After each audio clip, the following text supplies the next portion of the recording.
दिनै थामथि रुंसारि दरेन्द्र नार्जारि गोसोखां जोलुर बादायलायनाय बेयो सानखाथिनि नैबे गेलेग्रा फोथाराव जागायजेनबाय।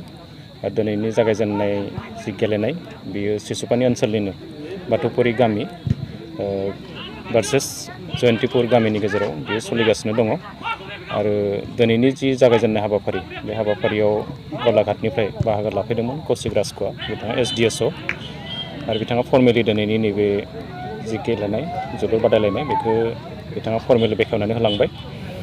मिजिंथिदों जे बे जि बादायलायनाय जि टुर्नामेन्ट बे टुर्नामेन्टआ आबुं जाफुंसार जागोन आरो बिनि जि फाइनाल मेट्च बे फाइनाल मेट्चआ माहारिनि बिफा महात्मा गान्धी बिथांनि जोनोम सान गान्धी जयन्तीजों लोब्बा लाखिनानै बेखौ बेयाव खुंफुंनाय जागोन।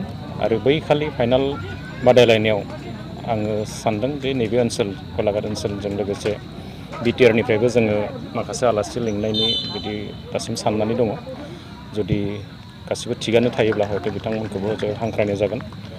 नाथाय बेयाव दुर्गा फुजा गोलैदों, दा बे हिसाबै थेवबो जोङो एसे गाजा गोमजायै जों बेखौ खुंफुंनो थाखाय थाम थिम खालामदों।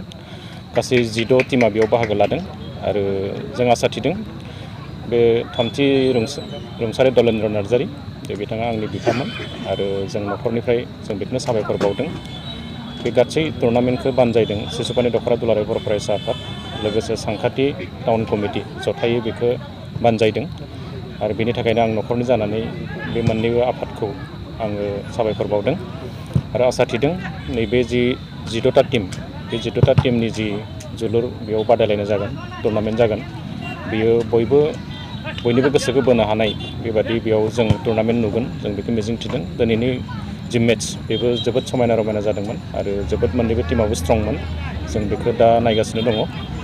दा आसा थिदों जे दिनै जों जागायजेननाय हाबाफारियाव माने जाय आलासि बिथांमोनखौ हांख्रायदोंमोन बयखौबो मोननो हादों।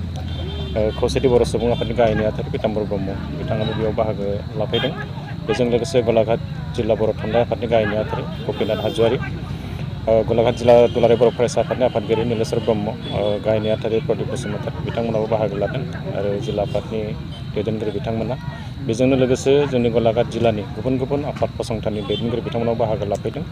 आं बेनि थाखाय न'खरनि जानानै आं बिथांमोनखौ साबायखर बावबाय आरो बे सिसुपानि दख'रा आरो सानखाथि बाजार कमिटिनि जानानैबो आं बिथांमोनखौ साबायखर बावदों बाहागो लाफैनायनि थाखाय।